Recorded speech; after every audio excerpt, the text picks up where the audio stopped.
तो सबसे पहले ऑटोमेशन से स्टार्ट करते हैं, फिर फंक्शनल में आते हैं। ये पहले फंक्शनल से चले फिर ऑटोमेशन में आए। तो चलो कैसे भी। कैसे भी। तो चलो पहले मैनुअल से आते हैं। तो सबसे पहले इंटरव्यूअर को ये जानना होता है कि पर्टिकुलर आपकी रोल एंड रिस्पॉन्सिबिलिटी क्या है, और रोल एंड रिस्पॉन्सिबिलिटी में हमें आंसर क्या करना चाहिए। तो जनरली आप रिज्यूमे में क्या करते हो कि पर्टिकुलर प्रोजेक्ट में जब आप लगाते हो एक्सपीरियंस, तो वहां पे आपको मेंशन करना होता है कि रोल एंड रिस्पॉन्सिबिलिटी क्या है। तो अगर आप एक टेस्टर हो तो जिसको फुल टाइम ऑटोमेशन में लगाना है, राइट, तो हमें कभी भी ऐसे बिहेव नहीं करना है कि हम 100% ऑटोमेशन इंजीनियर हैं या 100% फंक्शनल है। हमें ओपन रहना पड़ेगा सामने वाले के लिए कि हमें फंक्शनल का काम मिला तब भी हम कर लेंगे, ऑटोमेशन का मिला तब भी कर लेंगे। तो हम बोल सकते हैं कि हमारा प्रोफाइल मिक्स टाइप का है। अब मिक्स टाइप का है तो रोल एंड रिस्पॉन्सिबिलिटी क्या हो सकती है। तो इसमें रोल एंड रिस्पॉन्सिबिलिटी सबसे पहले, अगर आप किसी प्रोजेक्ट पे काम कर रहे हो तो डेली बेसिस पे आपका डे टू डे एक्टिविटी क्या है, राइट। तो डे टू डे एक्टिविटी में अगर देखा जाए तो जनरली आप करते क्या। तो आप एक टीम में काम करते हो, टीम में कैसे काम होता है ये सारी चीजें आपको पता होनी चाहिए। तो इसमें रिस्पॉन्सिबिलिटी ये हो सकती है कि रिक्वायरमेंट गैदर, रिक्वायरमेंट एनालिसिस, है ना। कोई टेस्टिंग की रिक्वायरमेंट मिली तो उसको एनालाइज करोगे, फिर उसके टेस्ट केसेस लिखोगे, टेस्ट केसेस रिव्यू कराओगे, राइट। उसके बाद उसकी टेस्टिंग करोगे, टेस्टिंग करने के बाद जो डिफेक्ट वगैरह आएगा उसको रेज करोगे, या रिक्वायरमेंट आपको समझ में नहीं आ रही है तो आप उस पर डिस्कशन करोगे, राइट। यही सब सारी चीजें होंगी। फिर उसके बाद आप उसको ऑटोमेट करोगे, ऑटोमेट करने के बाद उसको जब ऑन डिमांड जब भी जरूरत होगी उसको एग्जीक्यूट करोगे ऑटोमेशन स्क्रिप्ट को। फिर ऑटोमेशन स्क्रिप्ट एग्जीक्यूट करने के बाद अगर कोई चीज फेल होती है तो उसको हम मेंटेन भी करते हैं, मेंटेनेंस भी करते हैं, राइट। तो फंक्शनल टीम और ऑटोमेशन टीम का अलग अलग क्राइटेरिया हो गया। तो जो फंक्शनल टेस्टर स्पेशली होते हैं वो क्या करते हैं, टेस्ट केस रिक्वायरमेंट देखा, एक्सेप्टेंस क्राइटेरिया क्या मिला हुआ है। अब डिपेंड करता है कि तुम एजाइल में काम करते हो कि वाटरफॉल मॉडल में काम करते हो। एजाइल में काम करते हो तो वहाँ स्प्रिंट चलेगी, हर एक स्प्रिंट 2 वीक या 3 वीक का स्प्रिंट होगा। तो अगर आप स्पेशली एजाइल में काम कर रहे हो तो आपसे पूछा जाएगा कि आपकी स्प्रिंट ना, तो स्प्रिंट का टाइमिंग क्या है, मतलब कितने वीक का होता है। तो आपको बोलना पड़ेगा 2 वीक्स या 3 वीक्स। तो जनरली मोस्टली कंपनी में 2 वीक्स होता है। तो 2 वीक की स्प्रिंट है। अब 2 वीक की स्प्रिंट में हमें क्या करना होता है, काम करना होता है। तो कैसे काम स्टार्ट होता है, सबसे पहले स्प्रिंट प्लानिंग होती है। तो सबसे पहले सपोज करो स्प्रिंट 0 स्टार्ट होता है, तो अगर आप काम कर रहे हो तो स्प्रिंट 0 में तो होगे नहीं, है ना। तो मान लो कौन सा स्प्रिंट चल रहा है तो आप एक्सप्लेन कर सकते हो, लेट्स से 23rd स्प्रिंट चल रहा है हमारा। कितने साल से काम कर रहे हो, तो 2 वीक का मतलब 1 महीने में तो स्प्रिंट। तो 1 साल से काम करो तो लगभग 23-24 स्प्रिंट तो हो ही जाएंगे आपका। तो जितना आपने टाइम बताया होगा उसके हिसाब से ही होगा। 2 साल एक्सपीरियंस एक प्रोजेक्ट का है तो लेट्स से 40th स्प्रिंट चल रहा है हमारा, समथिंग। तो एक नंबर बता सकते हैं। अब उस स्प्रिंट में क्या होता है स्टार्टिंग से, कि पहले हम स्प्रिंट जैसे स्टार्ट होता है तो स्प्रिंट प्लानिंग होती है। अब स्प्रिंट प्लानिंग क्या होता है कि जो स्प्रिंट के टीम मेंबर्स हैं, जैसे product owner, scrum master, developer, QA, BA, जो एक टीम है स्क्रम की, वो साथ बैठ के डिसाइड करते हैं कि इस पर्टिकुलर 2 वीक में हमें क्या क्या टास्क कंप्लीट करना है। कौन कौन सा टास्क का मतलब हो गया यूजर स्टोरीज। तो कौन कौन से यूजर स्टोरीज हमें कंप्लीट करना है। तो वो हम डिसीजन लेते हैं कि लेट से आइडेंटिफाई किया कि लेट से ये 5 यूजर स्टोरीज हमें इस बार कंप्लीट करना है, या 10 यूजर स्टोरीज कंप्लीट करना है, वॉट एवर। तो वो डिपेंड करता है स्टोरी पॉइंट पे। अब स्टोरी पॉइंट क्या होता है, तो एजाइल में किसी काम को कितने टाइम में हम खत्म करते हैं उसको हम यूजर स्टोरीज को स्टोरी पॉइंट से एस्टिमेट करते हैं। एस्टिमेशन का मतलब समझते हैं ना, कोई टास्क कब कंप्लीट कर रहे हो, कितना टाइम लगेगा कंप्लीट होने में। तो उसको एस्टिमेट करते हैं। तो एस्टिमेट करने के लिए यूजर्स पॉइंट मतलब स्टोरी पॉइंट हम उसको टर्म यूज करते हैं। तो कहीं कहीं पे स्टोरी पॉइंट जो होता है वो दिन में कैलकुलेट करते हैं, डे में, कि 1 डे मतलब वन यूज, ये क्या बोल सकते हैं स्टोरी पॉइंट। और कभी कभी लोग आवर्स में भी करते हैं, तो 8 आवर्स मतलब 80 स्टोरी पॉइंट समथिंग, राइट। तो ये डिपेंड करता है, तो आपको पता होना चाहिए कि आपका कैसे होता है। तो आप जो बोलोगे, तो अगर आपको बाय डिफॉल्ट रखना है तो आवर्स में रख लो, तो बट आप कस्टमाइज करके उसको बताओगे कि डिपेंड ऑन कंपनीज। कहीं कहीं पे हमारे पास यूजर्स ये story point based on days होता है, कहीं कहीं पे बेस्ड ऑन आवर्स, तो हम आवर्स में फॉलो करते हैं, ठीक है। तो आर्स में फॉलो किया कि लेट से हमें 10 यूजर स्टोरी कंप्लीट करना है, तो उसमें हमारा पूरा कैलकुलेशन जस्ट लेट से 2 वीक में हमें कंप्लीट करना है, तो उसके अकॉर्डिंग एक स्टोरी कितना टाइम लेगा वो हम वहाँ पे मेंशन करते हैं प्लानिंग में, कि ये सपोज करो 10 यूजर स्टोरी हमने टारगेट कर लिया। अब 10 यूजर स्टोरी स्टार्ट हुआ, अब डेवलपर मान लो 4 हैं, तो आपको बोलना पड़ेगा कि तुम्हारी टीम कितनी बड़ी है। तो एजाइल में टीम छोटी होती है जनरली, बट आप बोल सकते हो कि मेरी टीम थोड़ी बड़ी है, तो आप बोल सकते हो कि हमारी टीम में 4 डेवलपर हैं, हम 2 टेस्टर हैं। क्या है? 4 डेवलपर और 2 टेस्टर हैं। तो 4 डेवलपर अब एक बार में 4 ही यूजर स्टोरी उठाएंगे। तो सपोज करो डेवलपर ने अपना काम स्टार्ट किया फर्स्ट डे में, कि यूजर स्टोरी असाइन हुआ सबको, डेवलपर्स को, चारों को, चारों 4 डेवलपमेंट स्टार्ट किया। तो साथ के साथ आप क्या करोगे, एक्सेप्टेंस क्राइटेरिया पढ़ के यूजर स्टोरी से आप अपने टेस्ट केस लिखना स्टार्ट करोगे, है ना? तो टेस्ट केसेस लिखोगे, जैसे उनकी यूजर स्टोरी उन्होंने डेवलपमेंट कंप्लीट किया, क्यूए में असाइन किया, तो क्यूए वाला बंदा क्या करेगा, उसको एग्जीक्यूट करेगा, चेक करेगा सब ठीक है, डिफेक्ट है तो डिफेक्ट रेज करेगा, नहीं तो सब टेस्ट करने के बाद उसको क्लोज कर देगा, है ना? तो पहला वीक हमारा क्या होगा, टेस्ट केसेस लिखने में जाएंगे। फिर दूसरे वीक में वो सारी स्टोरीज हमारे पास आ जाएंगे टेस्टिंग के लिए, तो हम टेस्टिंग करेंगे, डिफेक्ट रेज करेंगे, तो डेवलपर का काम होगा दूसरे वीक में वो डिफेक्ट को फिक्स करने का। अगर टाइम मिलता है तो सारे डिफेक्ट को फिक्स करता है, नहीं हो सकता तो वो डिफर्ड कर देगा अगले स्प्रिंट में। उसको क्या बोलेंगे, स्प्रिंट बैकलॉग जो बचा वो अगले स्प्रिंट में चला जाएगा, ठीक है ना? तो अगले स्प्रिंट में स्पिल ओवर होना, उसको बोलते हैं वर्ड स्पिल ओवर। तो उसको स्पिल ओवर जो चीजें होगी वो अगले स्प्रिंट में चली जाएंगी। फिर वहां पे अगली बार वो कम टास्क उठाएंगे, क्योंकि पिछला टास्क भी कुछ मेंटेन करना है उनको, है ना? तो उसके हिसाब से प्रायोरिटी करके वो चीजों को फिक्स करेंगे। तो पहले वीक में आपने टेस्ट केसेस लिखा, दूसरे वीक में आप क्या करोगे, टेस्ट को एग्जीक्यूट करोगे और डिफेक्ट वगैरह रेज करोगे, डिफेक्ट की रीटेस्टिंग करोगे और सारे टास्क को अपने एंड पे भी क्लोज करोगे। तो ये तुम्हारा क्यूए का काम हो गया। अब इसी में अगर आपको टाइम मिलता है तो आपको रोल अपना क्या बताना है अब इसमें, कि जो एक बंदा है वो कंप्लीटली फंक्शनल है और मेरा काम क्या है, फंक्शनल प्लस ऑटोमेशन का है। तो अगर यूजर स्टोरी ज्यादा होती है तो हमें पहले फंक्शनली सपोर्ट करना पड़ता है, और उसके बाद अगर हमें टाइम मिल जाता है तो फिर हम ऑटोमेशन में स्टार्ट करते हैं, ठीक है? तो फिर नेक्स्ट क्वेश्चन आपसे आ सकता है कि आपका रिग्रेशन सूट कितना बड़ा है। अब रिग्रेशन सूट का मतलब ये हो गया कि रिग्रेशन के टेस्ट केसेस, क्योंकि ऑटोमेशन किसका होता है, रिग्रेशन सूट का। तो रिग्रेशन में कितने टेस्ट केसेस है, अब डिपेंड करता है कि अगर आप 1 साल से काम कर रहे हो तो एवरेज लेके कैसे चल रहा है, तो कैलकुलेशन मैं तुमको बता देता हूँ। कैलसी ओपन करो, तो per day average 4 test case होते हैं। अब वो कैसे होते हैं वो मैं बताता हूँ। तो पर डे 4 टेस्ट केस, तो एक महीने में कितने दिन हुए, 20 20 मान लो। तो एक महीने में टारगेट हो गया कितना, 80 टेस्ट केसेस का लगभग। तो 80 टेस्ट केस एक महीने में काम हुआ। तो अगर आपने 1 साल से प्रोजेक्ट में काम कर रहे होगे तो कितना हो जाएगा, मल्टीप्लाई बाई 12, एक साल में लगभग 1000 टेस्ट केसेस का लगभग आपका रिग्रेशन सूट बन गया। तो ऐसे, अब ये तो छोटे छोटे टेस्ट केसेस भी हो सकते हैं और कभी कभी एंड टू एंड सिनेरियोज भी होते हैं। अब जैसे एक टेस्ट केस आपका हो गया, लॉगिन परफॉर्म किया आपने, तो एक टेस्ट केस हो सकता है।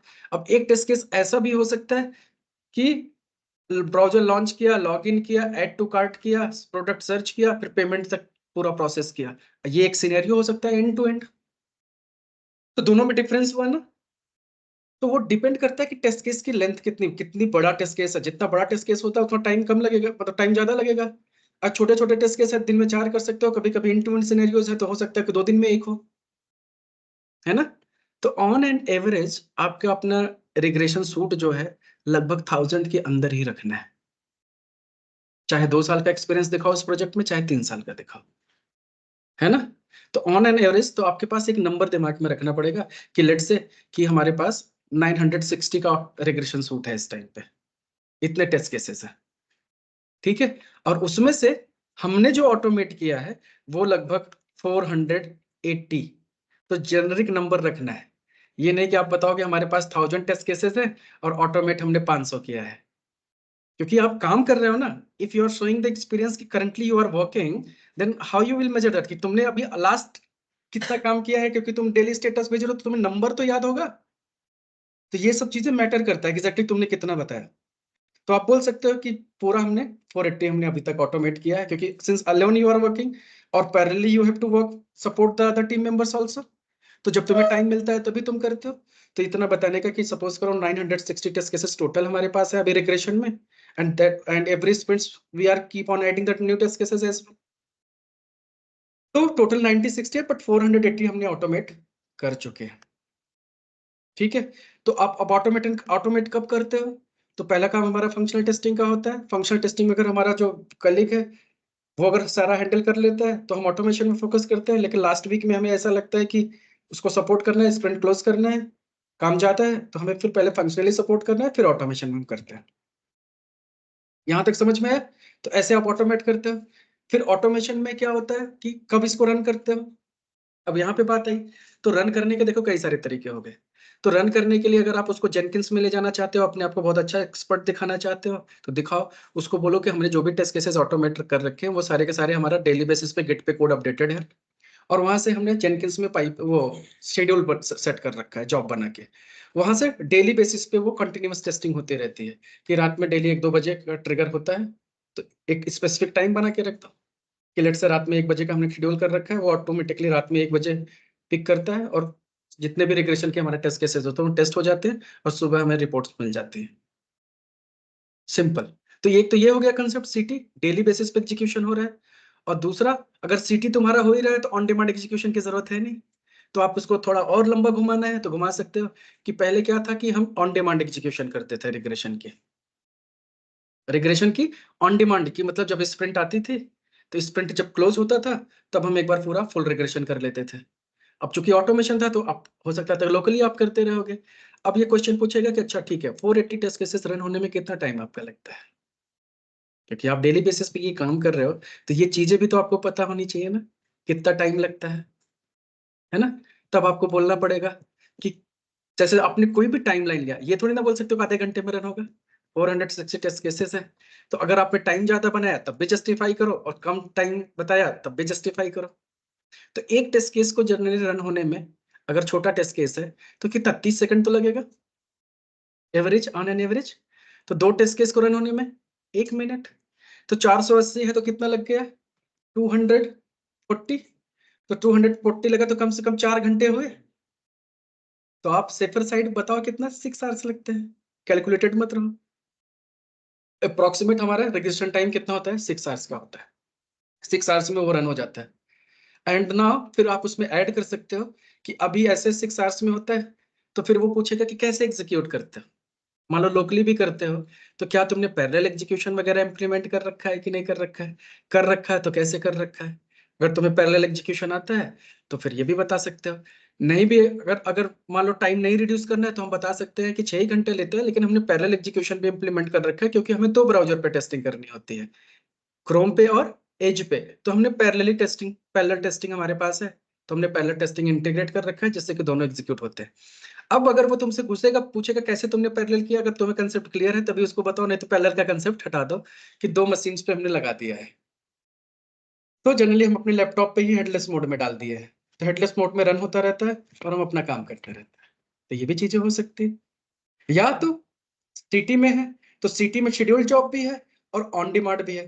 तो अब दूसरा चीज, सिटी में लेट से कि आप बोल दो कि सैनिटी सूट हमारा है जो डेली बेसिस पे हेल्थ एप्लीकेशन की चेक करता है, या बोल सकते हैं स्मोक टेस्ट है जो डेली बेस पे रन होता है।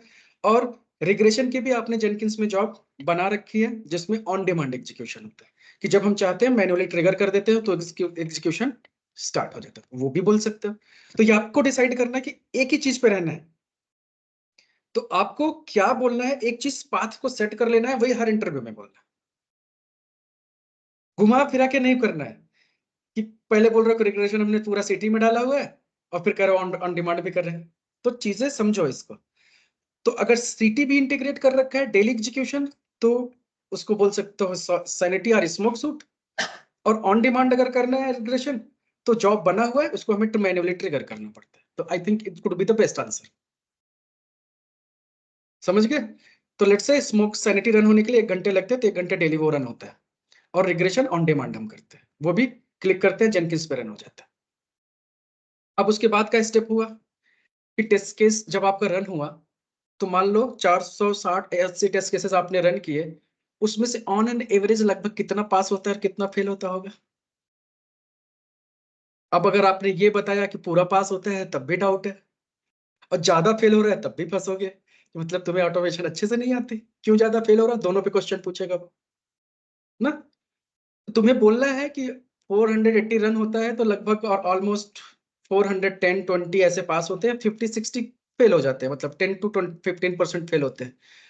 तो ये पूछ, इतना तुम बोल सकते हो अब, लेकिन जब इतना बोलोगे तो पूछेगा वो 10 to 15% क्यों फेल होता है, वो भी तो तुम्हारी कमी है ना। अब उसमें फेलियर के रीजन अलग अलग हो सकते हैं। अगर बोलोगे एक्सपाथ चेंजेस तो मतलब तुम्हें एक्सपाथ नहीं आता हैंडल करना, सिंक्रोनाइजेशन इशू, एप्लीकेशन स्लोनेस, तो वो भी दिक्कत है ना। और तीसरा प्रॉब्लम बताओगे, और क्या प्रॉब्लम, डिफेक्ट इतना हो नहीं सकता, तो क्या बोलोगे 4 to 5% डिफेक्ट की वजह से हो जाता है, क्योंकि हमें अक्सर डिफेक्ट मिल जाता है ना। और कभी कभी क्या होता है, फेलियर फॉल्स फेलियर्स होते हैं। फॉल्स फेलियर्स में ये क्या हो जाता है कि एप्लीकेशन कभी कभी चलते चलते बंद हो जाता है, फिर चालू हो जाता है। तो कभी कभी सिस्टम डाउन चला जाता है, क्योंकि हम लोअर रीजन पे टेस्टिंग कर रहे होते हैं डेव एनवायरनमेंट या क्यूए में। तो मोस्ट ऑफ द टाइम हमारा एप्लीकेशन का ही इशू रहता है, डाउन हो जाता है। कोई नया डिप्लॉयमेंट होता है तो डाउन कर देते हैं, तो उसकी वजह से फेल हो जाता है। नहीं तो टेस्ट डेटा का इशू होता है। तो हमें क्या बताना चाहिए, टेस्ट डेटा का इशू। तो वो बोले कैसा टेस्ट डेटा, तो आप ये बोल सकते हो कि जो डेटा हम यूज करते हैं वो डेटा दोबारा तो यूज नहीं होता, है ना। अब उसको तुम्हें समझना पड़ेगा तुम्हारे प्रोजेक्ट के हिसाब से, तुमने क्या प्रोजेक्ट लगाया है और टेस्टिंग में क्या डेटा यूज करते हो। तो वो डेटा डेटाबेस से कैसे आ रहा है, वो इंडिविजुअल के लिए अलग अलग कंसेप्ट होगा। तो जिसको रियल एक्सपीरियंस है प्रोजेक्ट का, डेटा कहाँ से आता है कैसे आता है, डेटा का प्रॉब्लम तो रहता है, डेटा हमें कई बार बनाना पड़ता है, नहीं तो एग्जिस्टिंग डेटा बार बार चलता नहीं है। कुछ डेटा चलते हैं कुछ नहीं चलते हैं। कि जैसे मान लो कि अगर आप पेमेंट कर रहे हो, तो जो कार्ड नंबर यूज किया है वो कार्ड नंबर की लिमिट खत्म हो जाती है तो नहीं चलता, तो हमें दूसरा कार्ड यूज करना पड़ सकता है। समटाइम्स ये एग्जाम्पल हो गया, है ना। समटाइम दूसरा, कि मान लो पर्टिकुलर अकाउंट आपने यूज किया, अकाउंट में ट्रांजेक्शन कर रहे हो, तो वो अकाउंट में सफिशिएंट बैलेंस नहीं रहता, जिसकी वजह से ट्रांजेक्शन नहीं होता, क्योंकि वही अकाउंट मैनुअल टेस्टर भी यूज कर रहे हैं, वही हम भी यूज कर रहे हैं। तो क्योंकि टेस्ट अकाउंट वही है ना, तो लिमिट चेंज हो सकती है उसकी, तो ये भी प्रॉब्लम आता है। तो फिर हमें इसकी वजह से भी, डेटा की वजह से भी फेलियर हमारे पास हो सकता है। तो केस टू केस है ये। तो आपको अपनी गलती नहीं देनी है, या तो सिस्टम की गलती देना है, एनवायरनमेंट डाउन हो जाता है, प्रॉब्लम रहती है, क्योंकि स्लो है तो भी आपकी स्क्रिप्ट चलती है, क्योंकि आपने सिंक्रोनाइजेशन को हैंडल किया है। लेकिन अभी भी जो फेलियर एप्लीकेशन डिफेक्ट नहीं तो डेटा का इशू रहता है, तो वो फिर बोलेगा कि डेटा क्यों नहीं मैनेज करते, तो डेटा क्योंकि ऐसा है कि वो फिक्स डेटा सेट है। हमने कई बार इसको रेस किया है फ्लैग। हमने तो यहाँ तक भी किया है कि पहले तो हमारा क्रेडेंशियल भी सेम था, कि एक ही क्रेडेंशियल से ऑटोमेशन भी चलता था, मैनुअल भी चलता था। तो उससे प्रॉब्लम क्या होता था कि कोई पासवर्ड चेंज करता था तो यहाँ हमें दिक्कत हो जाती थी। तो फिर हमने रूल बनाया कि कोई पासवर्ड चेंज करेगा तो सबको मेल करो, और यहाँ हम भी अपडेट करेंगे। बाद में हमने क्या किया कि ऑटोमेशन का अलग से अकाउंट बनवाया, यूजर आईडी पासवर्ड, जो स्पेशली ऑटो के लिए, टेस्ट के लिए यूज हो। तो वो यूज किया तो काफी इंप्रूवमेंट हुआ डेटा की वजह से। फिर हमने अपना डेटा सेट यूज किया, कि जो क्रेडिट कार्ड हम यूज करते थे वो हम फंक्शनल टीम नहीं यूज करती। ठीक है, तो हमें पता है कि लिमिट कितना है, उसी हिसाब से हम ट्रांजेक्शन में अमाउंट पास करते हैं। तो ऐसे ऐसे करके हम चीजों को फिक्स कर रहे हैं। बट सारा फिक्स तो नहीं हो पाएगा immediately, but we are working on it. आई बात समझ में। तो यहां तक समझ में कितने फेल होते हैं, फिर क्या करते हैं। अब आया फिर क्वेश्चन, अच्छा अगर मान लो टेस्ट केसेस रिपोर्ट एनालिसिस कौन करता है, कि 480 टेस्ट केसेस में से सपोज करो 50 फेल हो गए, तो इसको एनालाइज कौन करेगा, तुम करते हो कि फंक्शनल टीम करती है। तो आपको बोलो मैं ही करते हैं, क्योंकि फंक्शनल टीम तो है ही नहीं, तुम दो ही बंदे हो, पहले ही बता चुके हो। अब अगर फिर तुमने उल्टा जाके बोला फंक्शनल टीम करती है, तो फिर कहां से आ गया फंक्शनल टीम, क्योंकि वो घुमा के पूछेगा ना। वो जानना चाहेगा कि एग्जैक्टली तुम्हें पता है तो तुम उस पर फिक्स रहोगे, नहीं पता तो तुम इधर उधर बहुत जगह बोले, उसको डाउट आ जाएगा।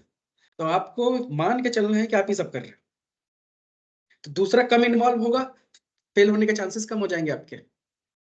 तो हर चीज आप ही करते हो, ठीक है। तो आप रिपोर्ट एनालिसिस करते हो, उसके बिहाफ पे तुम्हें डिफेक्ट लगता है तो रेज कर, डिफेक्ट भी तुम ही रेज करते हो, रीटेस्ट भी तुम ही करते हो।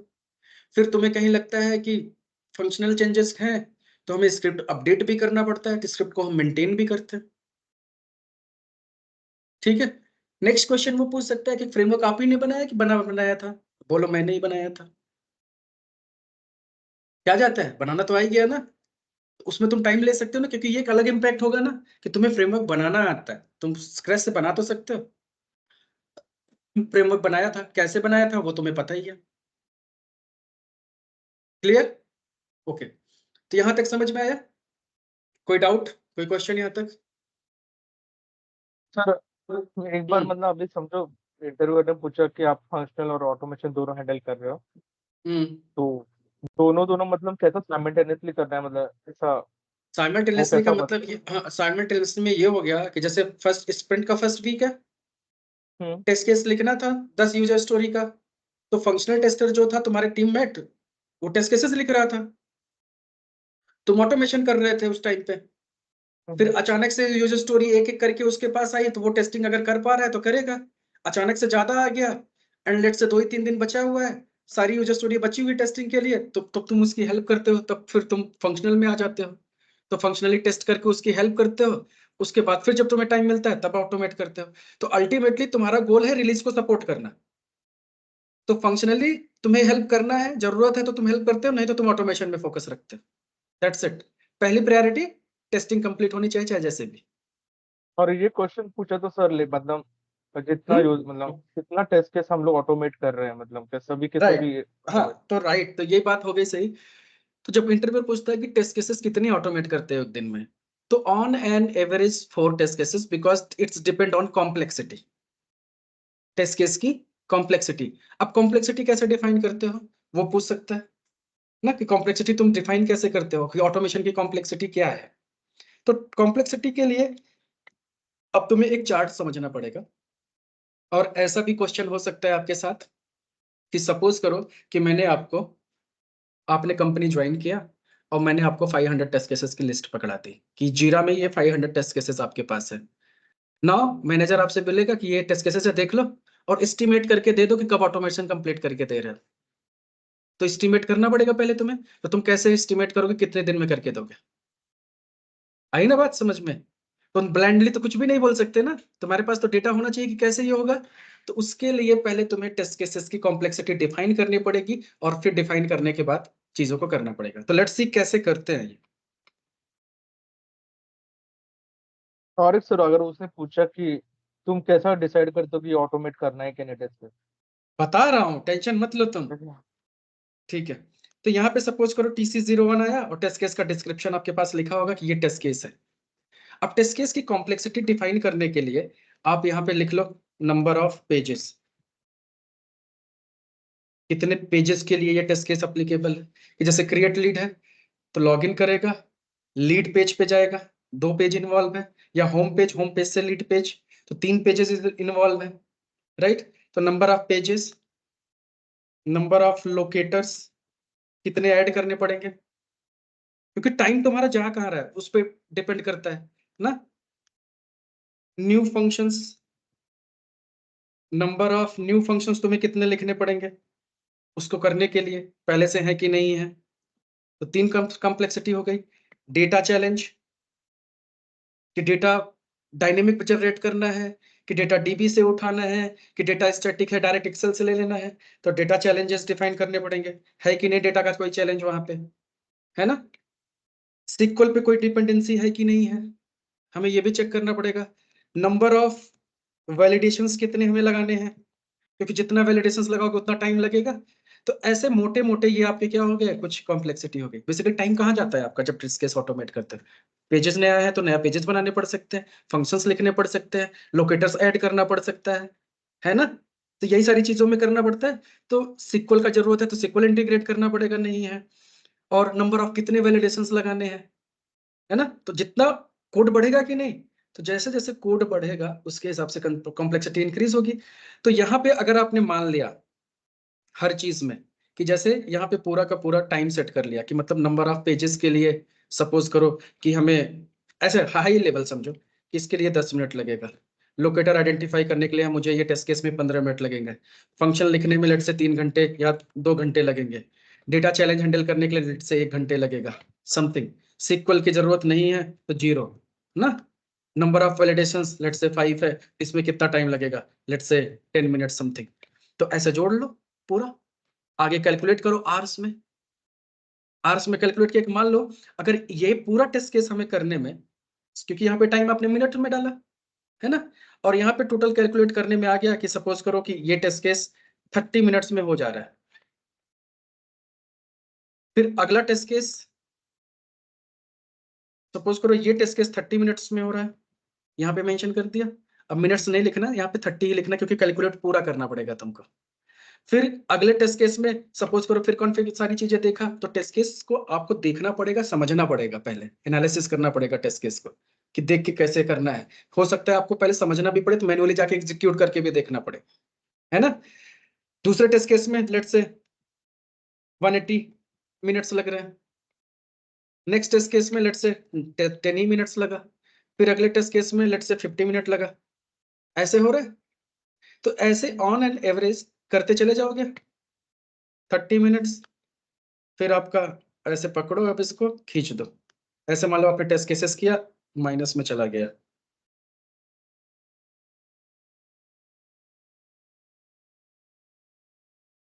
तो जितने भी तुम्हारे पास 500 टेस्ट केसेस हैं, एक बार सबको गो थ्रू करो और सबका यहाँ पे टाइमलाइंस दे दो, कितने हैं लग रहे हैं। अब यहाँ पे कॉम्प्लेक्सिटी का कॉलम बनाओ, और कॉम्प्लेक्सिटी को कैसे डिफाइन करोगे? अगर कोई टेस्ट केस को ऑटोमेट करने में 2 घंटे टाइम लग रहे हैं, तो कॉम्प्लेक्सिटी मीडियम या लो रख सकते हैं कि कॉम्प्लेक्सिटी क्या हो गया, लो। और अगर किसी टेस्ट केस को करने में लेट से 4 घंटे लग रहे हैं, तो कॉम्प्लेक्सिटी क्या होगी, मीडियम। और अगर किसी टेस्ट केस को करने में मोर देन 4 घंटे लग रहे हैं, तो कॉम्प्लेक्सिटी क्या हो गई, हाई। ऐसे डिफाइन कर दिया, तो बेस्ड ऑन कॉम्प्लेक्सिटी हो गया। तो इससे क्या होगा, ऑन एन एवरेज सपोज करो कि एक दिन में हमने कभी हाई हाई कॉम्प्लेक्सिटी है तो एक ही टेस्ट केस होगा, या 2 दिन में एक ही होगा, और लो है तो एक दिन में 10 भी हो सकते हैं, मीडियम है तो एक दिन में 2 से या 3 हो सकते हैं। तो ऑन एन एवरेज सारे तो कॉम्प्लेक्स होंगे नहीं, और सारे तो लो भी नहीं होंगे, कुछ मीडियम होंगे, राइट। तो ऑन एन एवरेज सबका कॉम्प्लेक्सिटी डिसाइड कर लोगे, तो फिर एवरेज निकाल सकते हो। अब यहाँ से तुम्हारे पास टाइमलाइन भी आ गया पूरा, तो टाइमलाइन को आपने यहाँ से कैलकुलेट कर लिया कि let's say is equal to some पूरा कॉलम, तो लेट्स से इतना मिनट लगा। अब इतना मिनट लगा तो इसको क्या करो, डिवाइडेड बाई 60, 17 घंटे। अब 17 घंटे ही तो नहीं लगेंगे, बट भावनाओं को समझो, तो टोटल 17 आवर्स लगा। तो अब 17 आवर्स भी, ये तो आपको डेवलपमेंट टाइम हुआ, लेकिन फिर आपको टेस्ट केसेस डिजाइन करने के बाद रन करके भी तो देखना है, उसमें टाइम लगेगा। फिर रन पे फेल हो रहा है तो डिबग करके देखना पड़ेगा कहाँ पे प्रॉब्लम आ रही है ना। फिर उसको फिक्स करना होगा, फिर रन करके देखोगे। तो कम से कम अगर एक टेस्ट केस 30 मिनट डिजाइन करने में ले रहा है, तो 10 से 15-20 मिनट वो रन करके चेक करने में भी तो लेगा, तो वो भी तो टाइम तुम्हें ऐड करना पड़ेगा। तो जितना तुम्हारा डेवलपमेंट इफर्ट है, उसका 25% इफर्ट तो तुम्हारा एग्जीक्यूशन में जाएगा ना, तो वो तुम प्लस कर दोगे कि लेट से 17 आवर्स है, तो कम से कम 5 आवर्स हमारा एग्जीक्यूशन ऐड होगा, तो टोटल कितना हो गया, 21 आवर्स समथिंग। अब 21 आवर्स, थोड़ा सा बफर वगैरह भी लेके चलो, तो बफर भी ऐड करो। हेलो, अभी क्लास ले रहा हूँ, फोन करता हूँ थोड़ी देर, जब खाली होता हूँ तो फोन करता हूँ। समझ में है? 21 आवर्स हो गया। अब इसमें थोड़ा सा बफर वगैरह भी लेके चलो कि मान लो कभी अटक गए बीच में, एनवायरनमेंट डाउन है, रिस्क, तो वो मेंशन करना पड़ेगा कि लेट से 5 घंटा रिस्क है, डाउन चला गया, मैं कमिट कर दो इस डेट में दे दूंगा, रिस्क है तो हाई लेवल प्लान होता है, एक लो लेवल प्लान होता है ना। तो ऐसे आपको समझ में आ जाएगा टोटल टाइम कितना लगेगा। फिर अब इसको डे में कैलकुलेट करो, अब डे में कैलकुलेट करो तो 20 वर्किंग आवर का है, तुम स्पेशली टारगेट लेके चलो। फिर ऐसे मंथ में देना है, तो लेट से 3 मंथ 6 मंथ जितना तुम्हारा कैलकुलेशन में आता है, एक rough high level estimation, this is the high level estimation है। और ये बोलने का कि ये हाई लेवल है कि मतलब इसमें बहुत सारी चीजें ऊपर नीचे भी हो सकते हैं, कभी इससे पहले भी हम कर सकते हैं, या एक आध हफ्ते ज्यादा कम भी लग सकता है, दैट्स फाइन। तो एक एंड डेट हो गया ना। तो ऐसे आप चीजों को एस्टिमेट करते हो। तो एस्टिमेशन की बहुत सारी टेक्निक्स होती है, जैसे WBS, work breakdown structures, right. ऐसे कई कई सारे टेक्निक्स है, तो बट आपको कोई टेक्निक्स नहीं यूज करते हो, आप अपना पास्ट एक्सपीरियंस यूज करते हैं। क्योंकि वो स्टैंडर्ड हो जाएगा। यहाँ कुछ भी स्टैंडर्ड नहीं है, क्योंकि टेस्ट केस कैसे लिखा गया वो डिपेंड करता है। तुम्हें नहीं पता था टेस्ट केस का एक ही फॉर्मूला है लिखने का। तो ये हम पहले टेस्ट केसेस की कॉम्प्लेक्सिटी डिसाइड करेंगे और फिर हम रफली आइडिया देंगे। ऑन एन एवरेज कभी हम बोल सकते हैं कि अगर लो कॉम्प्लेक्सिटी है तो हम 6 से 7 टेस्ट केस भी करते हैं, मीडियम कॉम्प्लेक्सिटी होती है तो 3 से 4 करते हैं, और हाई कॉम्प्लेक्स कभी कभी होता है तो 1 या 2 भी कर पाते हैं, तो डिपेंड करता है। ठीक है, यहां तक समझ में आ गया? कोई डाउट? फिर इंटरव्यूअर आपसे पूछ सकता है, अच्छा ये बताओ चैलेंजिंग सिनेरियो क्या फेस किया आपने ऑटोमेशन में, क्या क्या चैलेंजेस फेस किए और उस चैलेंजेस को तुमने हैंडल कैसे किया। ठीक है, तो चैलेंजेस में ये बता सकते हो कि सबसे पहले जब हमने ऑटोमेशन स्टार्ट किया, ठीक है, तो वहां पे रजिस्ट्रेशन पेज पे क्या होता था कि जब हम यूजर को रजिस्टर करते थे तो मोबाइल नंबर पे पहले ओटीपी आता था। ठीक है, या तो कैप्चा बोल सकते हैं कि वहां पे कैप्चा लगा, कैप्चा जमाना पुराना हो गया, अब क्या हो गया, ओटीपी। तो वो ओटीपी आता था, तो ओटीपी की वजह से हमें वो वेट लगाना पड़ता था, फिर ओटीपी डालते थे तो रन होता था। तो इससे मैनुअल इंटरवेंशन आ जाता था, तो हम जेनकिंस वगैरह पे उसको ऑटोमेट बाय डिफॉल्ट रन नहीं कर पाते थे। तो इसकी वजह से ये मैंने फ्लैग रेज किया, डेवलपर्स को, मैनेजमेंट को बताया कि ऐसा ऐसा प्रॉब्लम है, क्या हमारे पास कोई डमी ओटीपी हो सकता है। तो पहले तो इनिशियली तैयार नहीं हुए, लेकिन कई बार मैंने बताया कि ऐसा होता है चीजें कि हम डमी ओटीपी बना सकते हैं। तो डेवलपर ने उस पर काम किया और फिर उन्होंने हमें 4x1 करके ओटीपी का नंबर दे दिया, और वो अप्लीकेबल सिर्फ हमारा क्यूए और डेव एनवायरमेंट पे। तो हम क्या करते हैं, ये जब यूजर रजिस्टर करते हैं तो ओटीपी में 111 डाल देते हैं तो वो ले लेते हैं। तो इनिशियल ये हर्डल आया, इसको हमने फिक्स किया। पहला तो ये चैलेंज हो गया। फिर एप्लीकेशन का चैलेंजेस अपने आप में था, उसके लोकेटर बहुत डायनेमिक थे, लोकेटर फ्रिक्वेंटली चेंज होते थे। तो क्या हुआ कि पहले तो मुझे आइडिया नहीं था, तो हम उसके आईडी वगैरह जो भी एट्रीब्यूट्स थे, क्लास नेम, वो सब यूज करके हम लेते थे। तो उसमें हमने नोटिस किया बार बार कि वो चेंज हो जा रहे हैं। तो फिर हमने रिलेटिव एक्सपाथ यूज करना शुरू किया, रेफरेंसेस ना, फॉलोइंग्स का कंसेप्ट, प्रीसीडिंग का कंसेप्ट, ये सब करके फिर उसको हमने तरीके से हैंडल किया। फिर वो हैंडल हो गया। फिर दूसरी बार फिर हमने चैलेंजेस आने लगे एप्लीकेशन में सिंक्रोनाइजेशन का, कि बहुत बार बार ऐसे होता था कि एप्लीकेशन स्लो रहता था तो ऑब्जेक्ट रीड नहीं कर पाता था वो। फिर हमने उसमें डायनेमिक वेट सेट किया, वेब ड्राइवर वेट का। ठीक है, तो उसमें कंडीशनल वेट दिया कि कंडीशन वेट है ना, एलिमेंट टू भी क्लिकेबल हो तब जाके क्लिक करें, है ना। एलिमेंट क्या क्या होता है उसमें, विजिबिलिटी ऑफ एलिमेंट, तो वो सारे कंडीशंस आपको पता होना चाहिए, कौन सी कंडीशन कब लगता है वो भी पता होना चाहिए। तो आप बोलोगे फिर हमने ये डायनेमिक वेट इंप्लीमेंट किया तो उससे हमारा और इंप्रूवमेंट हो गया चीजें। फिर और क्या चैलेंजेस आए तो उसमें चैलेंजेस ये आया कि पहले फाइल अपलोड वाला जो कंसेप्ट था, वहां पे चैलेंजेस आते थे, वहां पे मल्टीपल फाइल्स हमें अपलोड करने पड़ते थे, कस्टमर के पैन कार्ड, आधार कार्ड, ब्ला ब्ला ये। तब क्या होता था, तो हमने रोबोट क्लास यूज किया हुआ था। तो वो क्या होता था कि पाथ हमारा फिक्स करना पड़ता था डेटा के लिए, आधार कार्ड वो सब डमी हमें रखना पड़ता, तो बार बार वो यूज करते थे। तो वो यूज करते थे तो कभी चलता था कभी नहीं चलता था, क्योंकि जब हेडलेस मोड में चलाओगे तो वो नहीं चलेगा, है ना।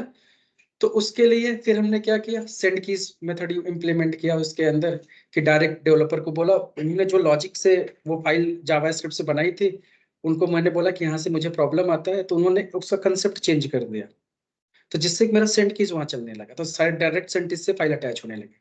तो वो चीज था, वो हमने उसमें कंसेप्ट में इम्प्लीमेंट किया। उसके बाद और क्या चैलेंजेस बोल सकते हैं। आई फ्रेम कोई बड़ा चैलेंज नहीं होता, क्योंकि उसमें क्या होता है कि आपने आइडेंटिफाई किया, प्रॉब्लम समझ में आ गया तो फिक्स कर लोगे ना, तो बड़ा चैलेंज नहीं है। ठीक है, और बड़ा चैलेंज करना है तो उसमें बताओ कि फिर अभी क्या हुआ कि रिसेंट जो पेजेस, अंदर के कोई नया पेज बताओ कि वो जो इम्प्लीमेंट किया, क्योंकि उन्होंने जो लाइब्रेरी थी उनके जावास्क्रिप्ट को वो अपग्रेड की, तो उसके अंदर अब शैडो रूट का प्रॉब्लम आ रहा है, और शैडो रूट अभी पता ही कितना मुश्किल काम है। अब वो आ रहा है तो उसमें बहुत चैलेंजेस आ रहे हैं, मैं उसमें हो नहीं पा रहे। सबसे बड़ा चैलेंज हमारे लिए अभी यही है। तो जेएस पाथ ले लेके हम कैसे कैसे कर रहे हैं, लेकिन सेटिस्फैक्ट्री आंसर नहीं है उसका अभी भी, कि बहुत नेस्टेड होता है तो ज्यादा प्रॉब्लम होती है। तो वो एग्जिस्टिंग चैलेंज बता सकते हो कि अभी रिसेंटली तो मुझे यही आ रहा है। तो ये सब क्या होते हैं, जेन्युइन प्रॉब्लम्स है जो आप डायरेक्टली सामने वाले को बता रहे हैं। और इतनी चीजें बता चुके हो तो वो तो कुछ तो समझेगा ना। क्लियर? ओके, अब आ जाओ अनदर। तो ये हो गया ऑटोमेशन से रिलेटेड चैलेंजेस, राइट? कितने दिन में कितने टेस्ट केसेस करते हो, ये सब हो गया एग्जीक्यूशन। अब वो आता है फंक्शनल पे। फंक्शनल पे आएगा बिहेवियरल पे। बिहेवियरल में ये पूछेगा कि मान लो आपकी स्प्रिंट परसों जानी है, मंडे को स्प्रिंट जाना है, मतलब रिलीज है, और आज फ्राइडे तुम्हारी लास्ट टेस्टिंग है, और शाम को 6 बजे तुम्हें ऑफिस से निकलना था, और 5 बजे तुम्हें एक सीरियस बग मिल गया, मतलब ब्लॉकर डिफेक्ट मिल गया। अब तुमने तो डिफेक्ट रेज किया, अब तुम करोगे क्या? पहले तो चीज ये है कि तुम्हें सीरियस डिफेक्ट मिल गया, अब तुम्हें पता है कि मंडे को रिलीज है। Now what you will do? तो एज ए टेस्टर, चाहे जब भी हमें डिफेक्ट मिले, पहला काम है कि तुरंत डिफेक्ट रेज करना सिस्टम में। उसके बाद हम बात करेंगे क्या करना है, ठीक है? तो जब भी हमें डिफेक्ट मिलेगा, हमारा काम क्या है कि तुरंत डिफेक्ट को रेज करना। रेज करने के बाद तुरंत अपने मैनेजर को कॉन्फिडेंस में ले लेने का कि सडन आई रियलाइज दैट कि ये डिफेक्ट मिल गया। तो अब यहाँ पे तूफान खड़ा होता है, समझ गए? रिलीज पोस्टपोन नहीं होती तुम्हारे एक डिफेक्ट की वजह से, क्योंकि उसमें क्लाइंट वाइंट बहुत लोग होते हैं। अब तुमने तो बोला तो मैनेजर तो तुम्हारे ऊपर भड़केगा। अब लास्ट मोमेंट पे तुम्हें कैसे डिफेक्ट मिल गया? ये तो टेस्टिंग प्रोसेस की प्रॉब्लम है कि तुम्हें तो सपोज करके चलना चाहिए कि एक दिन पहले ही बफर लेके चलना चाहिए कि टेस्टिंग कंप्लीट हो जाना चाहिए था, 1-2 दिन का टाइम लेके। तुम तो लास्ट मोमेंट तक खींच के ले गए। तो उसमें चीजों को हम समझा सकते हैं, क्योंकि हम जानबूझ के थोड़ी ना लेके गए लास्ट तक। अगर वो गया तो बिकॉज ऑफ मेनी रीजंस। 2 दिन एनवायरमेंट डाउन था, 2 दिन एनवायरमेंट ही नहीं मिला, हमारी टेस्टिंग ही ब्लॉक हो गई थी। ठीक है, तो अपनी गलती नहीं लेने का कभी भी। तो 2 दिन एनवायरमेंट डाउन था, हम टेस्टिंग नहीं कर पाए, तो लास्ट मोमेंट पे तो करना पड़ेगा। तो मैनेजर को हमने बोला कि ऐसी ऐसी बात है, तो फिर बोलेगा कि ठीक है, तुमने मैनेजर को बोला, लेकिन क्या करना चाहिए तुमको अब एक आप सिंपल सा ऑप्शन है, खुद के बच के निकलना है। तो मैंने तो मैनेजर को बताया, मैनेजर ने जो बोलेंगे हम वही करेंगे। तो समटाइम्स क्या होता है, वो बोलते हैं स्ट्रेच करो, बैठ के टेस्टिंग करो, या 1-2 बंदे को और लगा देते हैं, साथ में कल के कंप्लीट करना होता है। समटाइम्स क्या होता है कि हमें फिर वीकेंड में भी काम करना पड़ता है। तो फिर ये बोलेंगे, तो एक तो समझ में आया। तो या तो वीकेंड पे हम काम करके उसको खत्म करेंगे, बट रिलीज को सपोर्ट करेंगे, तो वो डिपेंड करता है तुम्हारे मैनेजर के ऊपर। तुम्हारा मैनेजर तुमसे करवाएगा कि नहीं करवाएगा। और एक तुम्हारा भी ओपिनियन वो जानना चाहेगा सामने वाला, है ना? तो तुम्हें अपने आप को ये भी दिखाना है कि तुम कितने क्या होते हैं, रिलायबल रिसोर्स हो। कम से कम तुम अपने फायदे के लिए कंपनी को नहीं छोड़ रहे हो। मतलब तुम ये बोल सकते हो कि I will assess the situations. Situation ऐसी है कि अगर हमारे टीम में 1-2 बंदे और हैं, उनको लेके काम हो सकता है तो हम करके खत्म करेंगे आज ही। और नहीं हो सकता है क्योंकि उनको केटी देनी पड़ेगी, कई सारी चीजें किसी को कोई नॉलेज नहीं है, और मुझे ही अगर करना है, और मुझे ऐसा लगता है कि मैं सैटरडे संडे काम करके खत्म कर सकती हूँ, तो मैं करूंगी। क्योंकि हर बार की तो बात नहीं है, ऐसा कभी काल हो सकता है। एवरी वीकेंड थोड़ी ना हमें करना है। तो कभी काल अगर हमें स्ट्रेच करके लेट नाइट काम करना पड़ा रिलीज को सपोर्ट करने के लिए, या वीकेंड पे कभी काल काम करना पड़ा, तो I am okay with that, है ना? तो फिर ये सिचुएशन से निकले तुम आराम से। तो तुमने अपने आप को अच्छा रिप्रेजेंट किया ना कि तुम हार्ड वर्कर भी हो, और जरूरत है तो तुम कंपनी के लिए अवेलेबल हो वीकेंड्स पे भी, दैट्स फाइन। नेक्स्ट क्वेश्चन ये पूछता है कि मान लो अगर हर बार ऐसे इन्वायरमेंट डाउन हो जाता है, और हर बार आपकी टेस्टिंग फंस जाती है, पूरी testing with in time complete नहीं होता है, तब क्या करोगे? डेली स्ट्रेच करोगे, डेली वीकेंड पे काम करोगे, क्या करोगे? ऑफर तो लिया था तुमने, बट इन्वायरमेंट 2-3 दिन फिर डाउन हो गया, और इन्वायरमेंट जब डाउन हो गया तो तुम्हें फिर टाइम नहीं मिला। तब तुम्हारी स्ट्रेटजी क्या हो सकती है? तब हमारी स्ट्रेटजी ये हो सकती है, क्योंकि हमें पहले से ही इन्वायरमेंट हाई अगर डाउन हो रहा है तो हमें उसको एक्सकेलेट करना पड़ेगा, क्योंकि ये बार बार हो रहा है। क्योंकि इससे हमारी टेस्टिंग इंपैक्ट होती है, और लास्ट तक मोमेंट तक हम जाके फंस जाते हैं, क्योंकि हमारे पास बहुत ज्यादा टेस्टर्स नहीं है, हम अकेले ही 2 लोग करने वाले हैं, तो हम कितना करेंगे? ठीक है, तो ये एक स्ट्रेटजी हो गई, तो पहले हम उसको हाईलाइट करेंगे। दूसरी चीज हम क्या करेंगे, स्टार्टिंग से ही अपनी स्ट्रेटजी चेंज करेंगे। स्ट्रेटजी चेंज करने का मतलब रेदर देन एक तरफ से टेस्टिंग करना, पहले जो हाई प्रायोरिटी टेस्ट केसेस हैं, जो क्रिटिकल फंक्शनैलिटी, वो पहले टेस्ट करेंगे हम। ठीक है, उसके बाद जो मीडियम फंक्शन है, कॉम्प्लेक्सिटी या फिर प्रायोरिटी, उनको करेंगे, और सबसे एंड में लो वाले करेंगे कि अगर टाइम परमिट नहीं भी करता है तो बचे होंगे तो लो वाले ही बचे होंगे, कोई बात नहीं, अगर उसमें भी डिफेक्ट आया तो माइनर डिफेक्ट होगा। तो हाई चीज जो प्रायोरिटी के टेस्ट केसेस है वो तो ब्लॉक नहीं होंगे, तो ये हम स्ट्रेटजी चेंज कर सकते हैं। तो बोलेंगे कि नहीं तुमने मान लो शुरू से किया और फिर लास्ट मोमेंट पे तुम्हारे पास अब एक ही दिन बचा है टेस्टिंग करने के लिए, लेकिन काम 3 दिन का है, तो क्या करोगे? फिर मैं अपने मैनेजर, हर बार पे मैनेजर से डिस्कशन जरूर करना है या लीड्स को बताना है, क्योंकि तुम मनमानी नहीं कर सकते, क्योंकि तुम्हें अभी बहुत एक्सपीरियंस नहीं है। तुम खुद लीड होते तो डिसीजन लेते। We have to discuss within a team, within meeting, और मैनेजर्स के साथ हम डिस्कस करेंगे। उसके बाद मैनेजर जो बोलते हैं वो करेंगे, नहीं तो हम प्लान ये कर सकते हैं कि एटलीस्ट जो इंपॉर्टेंट फंक्शनैलिटीज है वो कवर करने की हम कोशिश करेंगे, बाकी के छोड़ेंगे, और क्या करेंगे। ऐसा भी हो सकता है।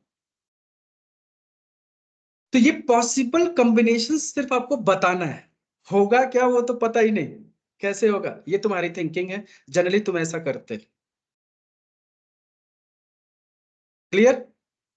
ओके, नाउ नेक्स्ट सिचुएशन कि सपोज करो इस वीक में हमें टेस्टिंग कंप्लीट करनी थी, 1 वीक का टाइम हमें मिला, और उसमें हमें पूरा रिग्रेशन करना था, 300 टेस्ट केसेस थे, और 2 लोग को असाइन हो गया और हम लोग को मैन्युअली ही टेस्ट करना था, मान लो। ठीक है, और सब कुछ प्लान के हिसाब से चल रहा था। मंडे टेस्टिंग हुई दोनों की, बढ़िया गया। ट्यूसडे गया, वेंसडे को तुम्हारा कलीग बीमार हो गया। बीमार तो कोई भी हो सकता है। अब 3 ही दिन बचे हैं तुम्हारे पास, टेस्ट केस 200 है, आप क्या करोगे? होता है ना ऐसा रियल टाइम पे, किसी एक बंदा चला गया छुट्टी पे तो भाई काम कौन करेगा? उसके लिए तो रिसोर्स हायर तो नहीं होगा ना नया। तो फिर क्या होगा इस सिचुएशन में, क्या करोगे?